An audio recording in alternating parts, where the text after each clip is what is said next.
예, 우리 계속해서 하나님의 이름들에 대해서 살펴보도록 하겠습니다. 그래서 우리가 이제 하나님의 복합 이름들이죠. 하나님의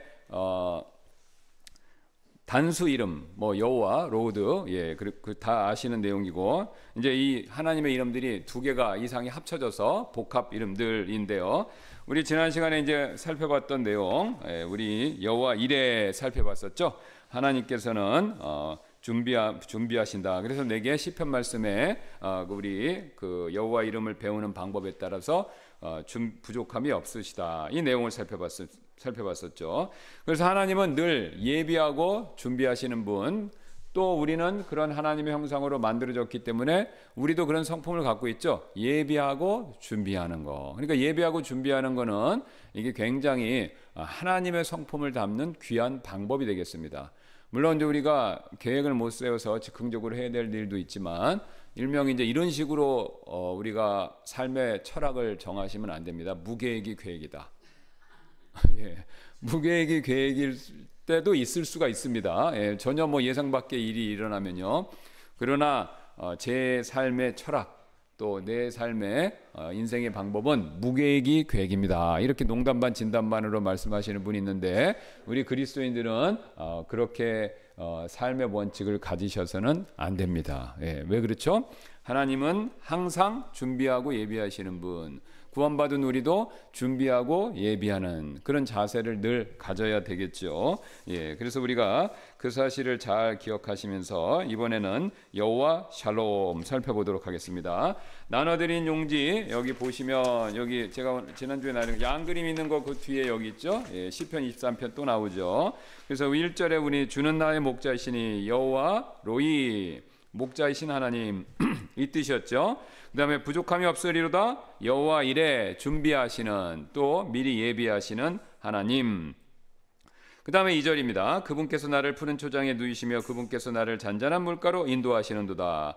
그래서 여기 보시면 달력 그림 많이 보신 적 있죠? 예, 예수님이 양떼들과 함께 계시는 모습, 푸른 초장에서, 예, 그 모습을 보면 우리가 당연히 화평, 평화, 이게 떠오르지 않습니까? 그래서 평화를 주시는 하나님, 일명 우리 잘 아시죠? 여호와 샬롬. 예, 그래서 여호와 샬롬은 바로 주는 우리의 평화이시다. 근데 우리가 이제 평화인데 영어로는 peace입니다. 영어로는 peace 하나밖에 없는데 우리나라 말로는 peace를 여러 가지로 번역하죠. 평화, 화평, 평안, 평각.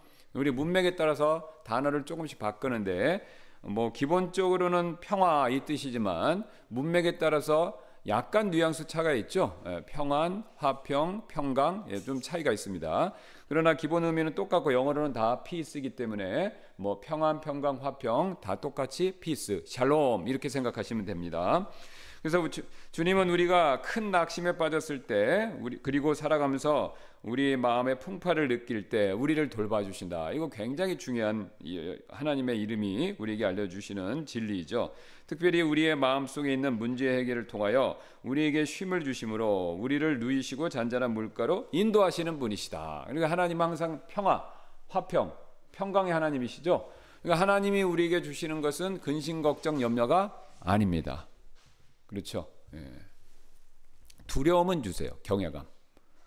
그렇죠. 예. 두려움은 주시는데, 경외감은 주시는데, 염려 걱정은, 하나님은 염려하라, 걱정하라. 예. 물론 사도 바울이 염려한다, 교회를 위해서 염려한다 이런 건 있는데, 그거는 이제 뭐냐면 하나님의 일을 위해서, 하나님의 일을 위한 염려 걱정이었고요. 그 외의 모든 것들은 다 뭐냐면요, 하나님께서 우리에게는 화평, 평안을 주시기를 원하시는 거죠. 자, 그래서 하나님께서 우리에게 항상 주시기를 원하시는 것은 염려 걱정이 아니라 화평 평안이다. 자, 그 여호와 샬롬이라는 이름이 처음에 어디서 나오냐면요, 성경에서 사사기에서 나옵니다. 사사기 거기 보시면 기드온 아시죠? 자, 그 기드온 보시면 사사기 6장 22절 보시겠습니다. 기드온이 그의 주의 천사, 여기 이제 주의 천사 The Angel of the Lord인데요. 이게 이제 굉장히 중요합니다. 나중에 이제 기회가 있으면 더 자세히 살피겠지만 오늘 간단하게만 제가 좀 언급만 하고 넘어갈 텐데요. 이 주의 천사인데 여기에 정관사 영어로는 더가 붙었습니다. 그러니까 로우드는 대문자죠. 전부 로우드가 전부 대문자, 네 글자가 대문자죠. 그럼 그 뜻이 뭡니까? 여호와죠, 여호와. 예. 로드가 소문자, 첫 자가 대문자, 나머지가 소문자면 주 아도나이가 되는 거고, 그다음에 전부 영어로 로드가 대문자면 여호와 이렇게 되는 겁니다. 그러면 여호와의 천사인데 우리는 정관사, 부정관사가 개념이 없으니까 그냥 주의 천사 이렇게 하지만 정확하게 직역을 하면요, 여호와의 그 천사입니다. 여호와의 어떤 천사? 원래는 언을 써야 돼요. 어나 언. 예, 왜냐면 이제 언이 되죠. A니까. 그러니까 원래는 이제 여호와의 어떤 천사가 돼야 돼요. 영어식으로. 그런데 이 지금 사사기에선 여호와의 그 천사라고 그런 거예요. 그러면 그 천사니까 둘도 아니고 딱 한 존재. 그럼 여호와의 그 천사가 누구냐? 결론부터 말씀드리면 이제 대부분의 분들이 100% 일치하는 건 아니지만 성육신하시기 전에 예수 그리스도이시다 이렇게 얘기를 합니다. 그럼 왜 성육신하시기 전에 예수 그리스도라고 얘기하느냐? 이유가 있겠죠. 그게 오늘 사사기에서 나오고 이게 여호와의 그 천사의 그 그리스도라는 것을 얘기하는 가장 중요한 구절 가운데 하나입니다. 자, 그럼 제가 읽어볼게요. 그럼 왜 여호와의 그 천사가 성육신하시기 전에 예수 그리스도다라고 얘기하는지 읽어보시면 우리가 금방 알 수가 있습니다. 그럼 보세요. 그러면 제가 좀 직역식을 읽겠습니다. 기드온이 그가 여호와의 그 천사임을 깨닫고 보세요. 이르되 슬프나이다. 오, 여기가 이제 주잖아요. 예, 근데 여기 주 하나님이 나오는데 앞에가 로우드예요. 소문자, 그러니까 대문자로 시작하고 소문자. 그 다음에 뒤에가 로우드인데 G.O.D 다 대문자죠. 그럼 여호와의 약간 변형된 이름이라고 말씀드렸죠. 그러니까 이게 뭐냐면 아도나이, 오 아도나이 여호와시여. 그 지금 천사를 보고 뭐라고 부릅니까? 아도나이 여호와라고 불러요. 네. 그 다음에 내가 얼굴을 마주 대하여 여호와의 천사, 그 천사를 보았나이다. 그러니까 여호와의 그 천사를 뭐라고 부릅니까? 주 하나님, 즉 아도나이 여호와. 그렇죠. 천사한테 그러니까 여기 생각해 보세요. 요한이 계시록을 보면 천사를 경배하니까 하지 말라고 그래요. 그렇죠? 천사 경배하면 우상 숭배입니다. 그러면 지금 기드온이 우상 숭배를 하던가, 그렇죠? 천사를 지금 하나님이라고 그랬으니까 우상 숭배를 하는 거던가, 아니면 뭔가 다른 걸 알고 얘기하는 거죠. 예, 그러면 보세요. 사사기 그 다음에 6장 23절. 그 다음에 재밌습니다. 여기 대문자로 오대요. 여호와께서. 그러면 지금 누가 여호와께서 그 얘기. 그러니까 지금 여긴 여호와는 이걸 누굴 얘기하는가? 여호와의 그 천사죠. 그러니까 여호와의 그 천사를 뭐라고 부릅니까? 여호와라고 부르죠. 그러니까 여호와께서 기드온에게 이르시되 뭐라고 얘기합니까? 내게 평강 샬롬이 있을지어다. 두려워하지 말라. 내가 죽지 아니하리라. 이 두 대화를 통해서 여호와의 그 천사가 이게 여호와구나. 여호와구나. 그럼 우리는 이제 여호와라고 그러면 하나님이 나타나신 건데, 이게 이제 문제는요. 기드온도 두려워했던 것처럼 하나님이 우리 인간 세계에 하나님이 자신의 본체를 드러내시면 인간은 죽습니다. 인간은 죽어요. 자, 쉬운 예로 제가 조사를 해보니까 여기 태양이 있어요. 그리고 지구가 있습니다. 이 그러니까 지구에서 태양을 향해서 그 거리를 10걸음으로 계산할게요. 그럼 10걸음으로 이렇게 10걸음 가면 태양이다. 이렇게 생각하시면 쉽습니다. 그럼 이렇게 10걸음을 하는데 이 한 걸음이 뭐냐면 제가 그 한 걸음을 계산하니까 1,500만 킬로예요. 근데 그게 얼마인지는 이제 상상이 잘 안 되는데 10걸음인데 태양을 향해서 제가 한 걸음 한 걸음 가는데 5걸음째 가면요. 태양에 5걸음째 가까이 가면 온도가 90도입니다. 5걸음만 걸어가면 온도가 90도예요. 그 다음 한 발 더 뛰어서 6걸음째 가면 거기 딱 수성이 있어요. 그럼 우리의 태양, 수, 금, 지화죠. 그럼 수성까지 딱 걸어가면 그게 이제 5걸음 정도 되는데 6걸음 되면 수성이 있는데 그때가 온도가 130도입니다. 그 다음에 한 발 더 뛰어서 7째 가면 200도예요. 태양의 7번째 발을 띄어서 가까이 가면 8번째 가면 300도. 그 다음에 9번째를 가면요 530도. 태양의 9번째 걸음 정도 가까이 가면요 530도예요. 그 다음에 너무 뜨거워서 9번째에서 직접 못 가고 반걸음만 딱 가면 1000도입니다. 그리고 태양에 딱 도착하면 아시죠? 5000도예요. 5000도. 5000도. 그러면 태양에 가까이 갈 수 있습니까? 없습니까? 없죠. 5000도가 되면 용광로 최고, 용광로에서 제일 안쪽에 더운 그 뜨거운 온도가 2500도래요. 용광로의 2배입니다. 그러니까 그 정도 되면 5000도가 되면요, 모든 물질은 다 분해된대요. 그러니까 그 핵 이렇게 안에 있는 분자 뭐 이런 거 다 녹고 완전히 가스 같이 되면서 사라진다는 겁니다. 그러면 태양도 가까이 가면 어떻게 됩니까? 물질들이 소멸되는 거예요. 그냥 이게 가까이 가면 연기가 씩 되면서 사라지는 거예요. 그냥 완전히 이온화가 되면서 눈에 안 보이는 겁니다. 그러면 태양도 한 걸음 한 걸음 가까이 가면 사라지거든요. 근데 그 태양을 만드신 분이 누굽니까? 하나님이죠. 그 하나님께 가까이 가면요, 인간은 소멸됩니다. 두 가지 이유 때문에 그래요. 첫 번째, 인간은 피조물이기 때문에. 피조물이. 이게 피조물과 창조물은요, 넘을 수 없는 간격이 있어요. 넘을 수 없는 간격. 그러니까 하나님께, 그 창조주께 가까이 가면 인간은 스스로 붕괴되는 거예요. 또 다른 예로, 이게 이제 태양은 보이는 걸로 이해하시니까, 보이는 걸로 이해하니까 이해하기 쉬운데, 안 보이지만 가까이 가면 인간이 죽는 죽는 게 있어요. 그게 뭐냐면 방사선입니다. 방사선은 눈에 안 보이죠? 핵발전소에서 사고 나면은 방사선이 나오는데, 이 방사선에 가까이 가면, 그 심하게 노출되면 왜 죽냐? 제가 또 조사를 해보니까 인간의 몸은 이제 57조인가요? 그 정도의 세포로 구성되어 있는 거 다 아시죠? 셀 수 없는 세포가 있는데, 그 세포 안을 딱 들여다보면은 그 안에 핵이 있고, 그 핵 안에 뭐가 있냐면 DNA가 있는 게 발견됐죠. 그러면 이 DNA가 뭘 하는 기능을 하냐면, 세포 하나를 인간 몸으로 전체로 환산하면, 이렇게 상상을 해보면, 바꿔서 계산해보면 DNA가, 핵 안에 있는 DNA가 뭐냐면 뇌 역할을 한다고 합니다. 그러니까 우리의 몸을 통제하고 제어하는 거는 뇌가죠. 세포 하나 안에서 그 세포를 분열을 시키고, 상처 나면 복구시키고, 활동들 정확하게 이제 화학 물질들을 만드는 지시를 하는 센터가 뭐냐면 DNA예요. 근데 방사선을 쪼이면요, 그 DNA가 파괴된다고 합니다. 그래서 DNA가 파괴되면서 세포 분열이라든가 세포 회복 같이 그런 일이 안 일어나고, 그러니까 이게 피폭을 딱 당하면 몸 전체에서 상당 부분 이렇게 나니까 몸이 그냥 그대로 장기 손실, 염증, 면역력 저하로 죽는 거죠. 자, 똑같은 걸 보여줍니다. 방사선에 가까이 가면 갈수록 인간은 내적으로 붕괴되는 겁니다. 화학적으로. 이제 이거는 내적으로, 몸 안에 있는 화학적으로 되는 거고, 태양에 가까이 가면 열, 외부에 의한 열에 의해서. 그러니까 방사선이든 태양이든 가까이 가면요, 인간은 소멸되는 존재예요. 그럼 이 모든 걸 창조하신 하나님, 그분한테 가까이 가는 건요, 인간 존재가 감당할 수가 없습니다. 그 다음에 두 번째 이유는 뭐 죄 때문에 그래요. 성경을 보시면 죄된 인간이 하나님께 가까이 가면 직사죠. 직사입니다. 그러니까 인간은 원래 존재로서 가까이 못 가고 죄까지 졌기 때문에 더 가까이 갈 수가 없는 겁니다. 자, 그러면 이제 우리 인간은요, 아담이 범죄한 이후로는 이제 하나님께 범접할 수 없는 존재가 된 겁니다. 범접할 수가 없어요. 가까이 갈 수가 없어요.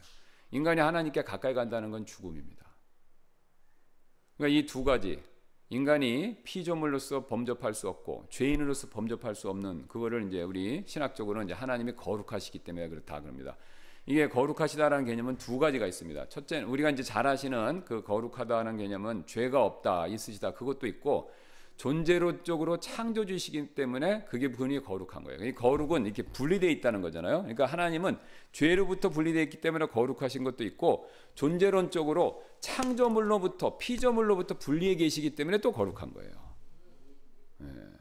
그래서 성경은 두 가지를 다 얘기합니다. 그러니까 우리가 죄만 놓고 보면, 그 이사야가 오늘 오전에도 보겠지만 그 환상 가운데 하나님이 있는 그 보좌를 봤잖아요. 거룩하다 거룩하다 그래요. 하늘에 있는 천사는 죄가 없는데 왜 거룩하다 그러냐.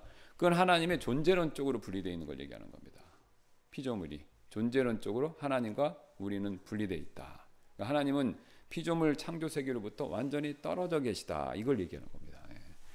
그래서 우리가 하나님께 갈 수가 없어요. 갈 수가 없어요. 그런데 이제 문제는, 하나님은 우리는 하나님께 갈 수가 없는데 하나님은 우리를 가까이 하기를 원해서 이게 문제입니다. 왜요? 원래 하나님은 우리하고 가까이 계셨어요. 범죄하기 전에는. 그런데 하나님이 우리를 가까이 하고 싶은데 가까이 하면 인간이 소멸되거든요. 그러니까 좀 더 약간 상상력 어린이들의 이야기로 하면 태양이 지구를 품고 싶은 거예요. 근데 태양이 지구에게 가까이 오면 어떻게 됩니까? 지구는 재앙인 거죠. 그죠? 지구는 소멸하는 거예요. 마찬가지로 하나님은 내재 또는 임재하신다. 그래요. 이건 신학적으로. 그래서 하나님은 임재, 내재를 원하세요. 근데 그 하나님이 거룩하신 하나님 우리한테 가까이 오면 우리 인간은 소멸되는 거예요. 소진되는 겁니다. 그냥 사라지는 거죠. 그러니까 하나님께서 가까이 오기를 원하시는데 인간에게 가까이 오면 인간이 죄와 존재론적으로 피조물이기 때문에 소진되니까 하나님께서 그렇게 되지 않는 상태에서 가까이 오시는 방법을 생각해내실 수밖에 없는 거예요. 그러면 가까이 오시는 방법이 뭐냐라고 했을 때 하나님의 영광을 가리는 거예요. 그러니까 항상 구약에서는 하나님이 오실 때는요 뭔가 가리고 오세요. 그러니까 우리가 태양이 아무리 강하지만 구름이 딱 끼면 어떻습니까? 훨씬 시원하죠.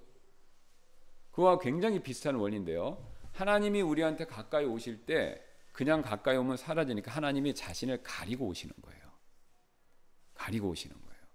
그래서 구약에서부터 하나님은 항상 자기를 어느 정도 가리시는 거예요. 그러니까 시내산에 임재하실 때도 어떻게 해요? 구름 기둥 그 천둥 치는 구름 가운데 오시고 그다음에 이스라엘 백성을 인도하실 때도 구름 기둥으로. 그러니까 항상 하나님은 뭔가를 가리시고 오시는 거예요. 그런데 하나님이 뭔가를 가리시고 오실 때 최고로 가리시고 오신 게 바로 뭐냐면 인간이 되시는 거예요. 그러니까 하나님이 자 보세요. 아들 하나님도 하나님이시죠. 그분이 이제 사람 가운데 오시길 원해요. 완전히 사람들과 같이 살고 사람들과 먹고 마시고 교제하길 원하세요. 근데 하나님은 자신의 본 영광 가지고 거룩하심을 그대로 가지고 오면 인간은 소멸돼 버리니까 하나님이 어떻게 하시냐면 인간하고 똑같이 인간의 몸을 옷처럼 입고 오시는 거예요. 그러면 그 인간의 몸을 옷처럼 입고 오셨기 때문에 인간이 하나님의 영광에 죽지 않고 하나님과 함께 있게 된 겁니다. 그게 이제 임마누엘이에요. 그러니까 하나님이 그거를 구약에서부터 계속 보여주시는 거예요. 그런데 인간하고 제일 가까운 모습이 뭐냐면 천사잖아요. 그러니까 하나님이 특별히 성육신 하시기 전에 아들 하나님의 성육신 하시기 전에 뭐냐면 천사 왜 천사의 모습을 오시냐면 이거예요. 천사가 사람의 모양이니까. 그러니까 뭐 그리스 신화나 이런 거 영향받아서 큐비드 들고 이렇게 아기 천사 그건 다 거짓말이고요. 성경은 분명히 천사를 성인 남자의 모습으로 얘기합니다. 여자도 아니고 성인 남자로 묘사해요. 그러니까 왜 천사의 모습으로 자꾸 나타나시냐면 사람의 모습이기 때문이에요. 천사가. 그러니까 사람의 모습으로 구약에 있는 사람들에게 나타나시는 거예요. 그러면 뭘 가르쳐 주시냐? 장차 내가 진짜 사람의 모양으로 이 세상에 오겠다. 이걸 성육신을 얘기하는 겁니다.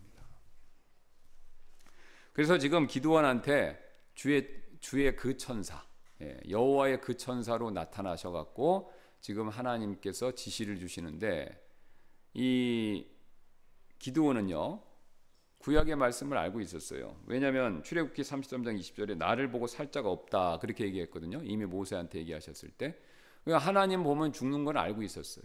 왜냐하면 실제로 이스라엘 백성들이 까불고 잘못해서 하나님께 가까이 갔다가 즉사하는 경우가 많았기 때문에. 그러니까 이제 그 기드온도 성경 말씀과 구약의 이야기를 알고 있었으니까 자기가 딱 생각했을 때 지금 앞에 나타난 분이 범상치 않은 분인 거예요. 누구예요? 하나님이신 거예요. 이거 영적으로 딱 느낀 겁니다. 그러니까 하나님을 딱 내가 봤으니까 내가 보고 싶은 게 아닌데 하나님이 나한테 온 거예요.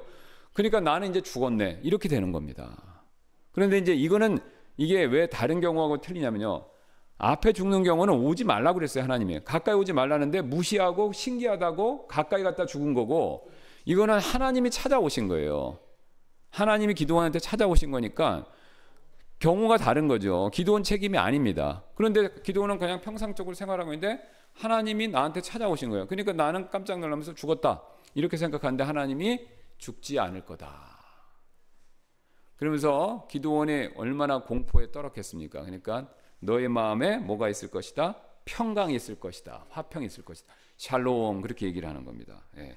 그러니까 기드온이 공포에 휩싸였다가 하나님이 자기를 살려주셨잖아요. 그리고 두려워하지 말라고 그러니까 마음의 화평이 쫙 온 겁니다. 그때 깨달은 거예요. 여호와는 우리에게 화평, 평강을 주시는구나. 그 전까지는 뭘 알았어요? 여호와는 두려운 분이다. 경외해야 될 분으로 알고 있는데 사사기에서 기드온이 최초로 여호와가 화평, 평강을 주는 분이다. 이걸 깨달은 겁니다. 그러니까 여기서 최초로 여호와 샬롬, 이 샬롬이 나오는 거예요. 그리고 제단을 쌓고 나오죠. 거기에 제단을 쌓고 그것을 여호와 샬롬이라 부르니 이렇게 얘기하는 거죠. 예. 자, 그래서 하나님께서 우리에게 항상 선물로 주시기를 원하는 것 가운데 하나가 뭐냐면 평안, 화평입니다. 사실 이 하나님의 그러면 이제 우리가 궁금해지죠. 하나님은 평안이면 세상 만사 돌아가는 거 보고 죄나 이런 거 보시면 우리는 이 정의감, 그 다음에 정의심에서 나오는 분노, 공분이 있죠. 예. 그러니까 이거 잘못한 걸 보면 화가 나는 게 정상입니다. 그러니까 잘못하는 걸 보고 화를 안 내면 비정상이신 거예요. 이걸 공분이라고 그러죠. 예. 정의로운 분노. 예. 그러니까 이 정의로운 분노, 이 공분 같은 것도 사실은 하나님께로부터 우리가 나온 거죠. 하나님 형상으로 만들어졌기 때문에. 그래서 하나님은 죄악을 보셨을 때는 어떻게 하냐면 분노하세요. 하나님이 죄악을 볼 때의 첫 번째 반응은 하나님은 분노예요. 우리가 죄를 볼 때 화가 나는 건 지극히 정상인 겁니다. 그래서 하나님이 우리를 보실 때 분노하시는데 또 하나님은 뭐냐면 화평이시라고 그래요. 이게 모순이죠. 그러면 이걸 우리가 어떻게 이해할 수 있는가라고 했을 때 이렇게 생각하시면 굉장히 쉽습니다. 이게 태평양의 바다는 한번 설명드렸는데 엄청 깊죠. 마리아나는 뭐 에베레스트도 8,000m를 넘는 에베레스트도 집어넣을 만큼 깊이가 있죠. 바다가 깊으면 깊을수록요 위에서 아무리 큰 뭐 5등급의 뭐 태풍 6등급 이렇게 태풍이 불어도요 바다가 깊으면요 위에서 아무리 큰 태풍이 불어도 밑에는 잔잔합니다. 얕은 바다는 흔들려요. 깊은 바다는요 아무리 요동을 치고 난리를 쳐도 심지어는 위에다가 원자폭탄을 터뜨려도 밑에는요 조용하고 고요합니다. 그게 하나님의 화평이에요. 그러니까 하나님의 마음의 가장 깊은 곳에는 평안 화평이 있어요. 트랭클리티라고 영어로 그러는데 이 화평이 딱 있고 그 화평이 하나님이 죄된 인간을 보셨을 때 분노하세요. 근데 그 분노가 하나님의 분노가 하나님의 마음속 깊은 곳에 화평을 휘저어 놓지는 못합니다.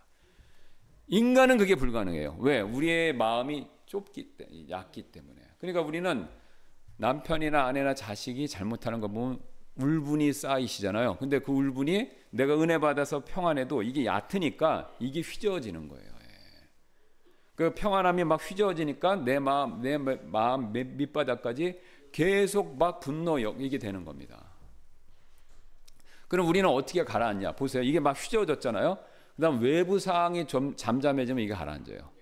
그러니까 우리의 마음의 화평은 주로 외적 상황에 영향을 받습니다. 그런데 하나님은 그렇지 않으세요. 하나님은 워낙 마음의 평안이 깊게 깔려 있으시기 때문에 외적 상황이 흔들리지 못하기 때문에 하나님은 항상 화평 가운데 계시는 거예요. 그래서 그 화평을 하나님이 우리를 구원받으면 선물로 주기를 원하십니다. 그러니까 그 대표적으로 그거를 보여주셨던 사건이 뭐죠? 예수님께서 폭풍 가운데 배에서 주무시는 거. 폭풍 치는 바다에서 제자들은 죽게 생겼다고 그러는데 아우성 치는데 거기서 그 주무시는 예수님은 상식적으로 생각했을 때 둘 중에 하나입니다. 천치던가 대단한 평안을 누리시던가. 그렇죠? 예. 죽기 직전이고 배가 뒤집히기 직전인데 거기서 잠단다? 이 사람 비정상이죠. 예. 그게 아니면 예수님은 하나님이 맞으신 거예요. 마음에 절대 평안이 있기 때문에 그 폭풍 치는 파도에서 동요가 되지 않으시는 겁니다. 여러분 그런 평안을 누리면요 이 세상에서 무서울 게 없어요. 이게 최고의 선물이에요. 돈, 권력, 힘 그 어떤 것이 있어도요 상황이 바뀌면요 두려워합니다. 인간은. 그런데 그런 게 없다 하더라도 그러니까 인간이 왜 돈, 힘, 권력을 이용해서 이런 상황이나 자기 환경을 컨트롤하려고 그러면요 사실은 그 이유 중에 하나가 뭐냐면 화평을 평안을 위해서요. 그러니까 평안하고 잠잠하고 그러니까 내가 원하는 대로 돼야 내 마음 편하니까. 그래서 인간은 내 마음의 평안을 위해서 외적인 거를 컨트롤하고 싶은 본능이 있어요. 근데 그게 안 되는 거죠. 그게 안 되는 겁니다. 그러니까 내가 외적인 걸 컨트롤해서 내 마음의 평안을 얻는 건 임시적이에요. 왜? 외적인 요소들, 환경은 늘 변하니까. 그러니까 성경은 그걸 뭘로 비유하면 풍랑치는 파도치는 바다에 비유하는 겁니다. 우리 인간의 외적 상은 성경은 정확히 보세요. 잔잔한 호수가 아니라 풍랑치는 파도치는 바다예요. 잔잔한 것 같으면서도 갑자기 파도가 치고 갑자기 파도가 치다가 또 잠잠해지고 그게 끊임없이 일어나죠. 그러니까 이게 왜 성경에서 그 파도치는 바다의 묘사냐면요. 파도치는 바다는 인간이 컨트롤을 못해요. 인간이 컨트롤을 못합니다. 그죠? 바다를 잠잠하게 할 수 있는 존재 있어요, 없어요? 없죠. 예수님 외에는 없어요. 그렇죠? 그러니까 인간은 상황을 컨트롤할 수가 없어요, 완벽하게. 그런데 상황에 따라서 내 마음의 화평을 구하려면 매번 실패입니다. 반대로 그러나 상황과 상관없이 내 마음 안에 태평양 바다보다 더 깊은 평안함이 딱 내 안에 있으면요. 그 어떤 상황도 나의 평안을 빼앗아 갈 자가 없습니다. 그게 예수님이 누리셨던 거예요.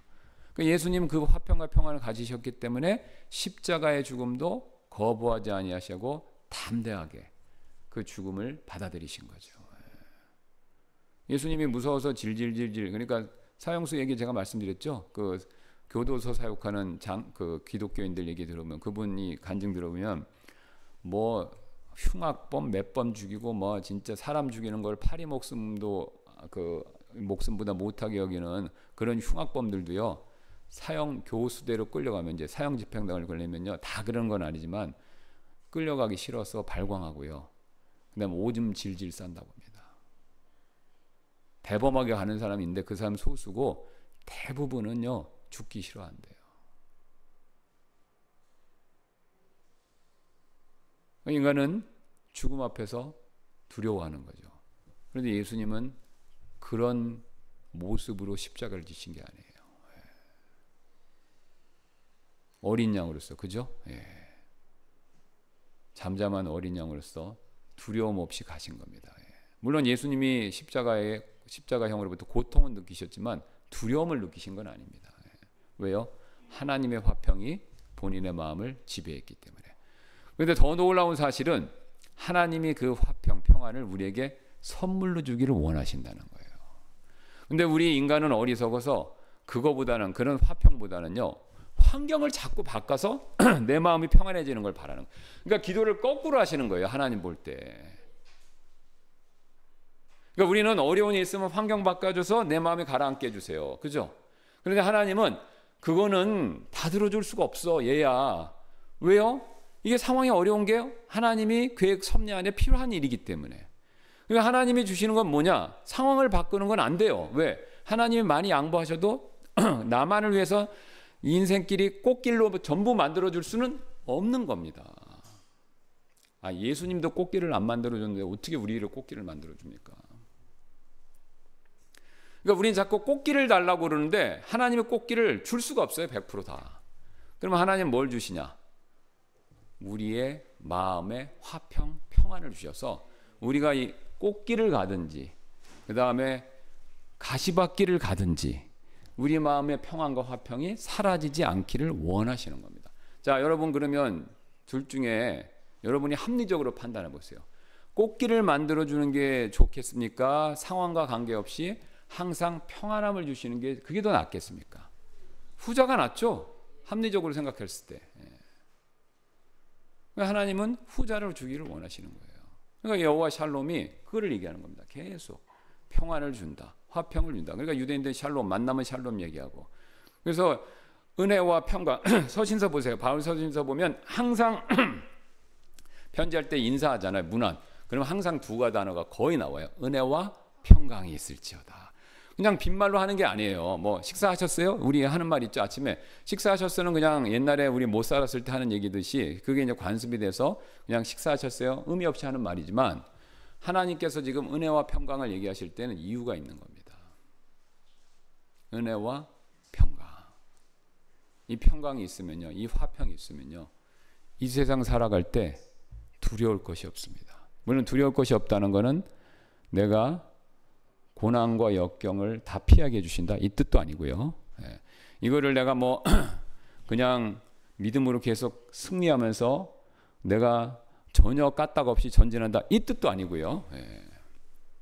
어렵고 넘어지고 쓰러지고 눈물 흘리고 그 다음에 슬퍼할 때가 있지만 평안은 사라지지 않는 거예요. 태평양 바다 위에서 태풍 치고 난리 나고 요동쳐도 그 깊은 곳에 있는 고요함 이건 사라지지 않듯이 예, 하나님께서 우리의 외적 상황이 아무리 어려워도 마음의 깊은 곳의 평안은 사라지지 않게 만들어 주신다 이겁니다. 이거. 예. 그러니까 우리는 뭘 구해야 되냐면요, 이제부터 이제 우리가 지혜롭게 하나님 원하시는 기도 제목이 되시려면 뭘 구하셔야 되겠습니까? 상황을 바꾸는 것보다도, 그러니까 일단 이렇게 하셔야죠. 상황을 바꿔주세요. 그러나 이게 하나님의 뜻이라면 하나님의 화평과 평안이 제 마음에서 사라지지 않고 그거를 늘 내 마음속에서 풍성하게 넘치도록 도와주세요. 그러면 첫 번째는 기도 응답 못 받아도요, 두 번째 기도는 100%입니다. 이거는 100% 들어줘요. 왜요? 아, 우리 자녀가 이제 뭐 좀 알고 기도하네. 누구 원하는 대로 기도해야 돼요? 나? 하나님. 하나님 원하는 대로. 예. 그러니까 하나님 원하는 대로 기도해야 하나님이 응답해 주세요. 예. 그래야 이게 우리에게 큰 축복이 됩니다. 예. 그래서 성경은 이거를 계속 얘기하고 여호와 샬롬 이것이 그걸 보여주는 거죠. 시간이 되었기 때문에 기도하고 마치겠습니다.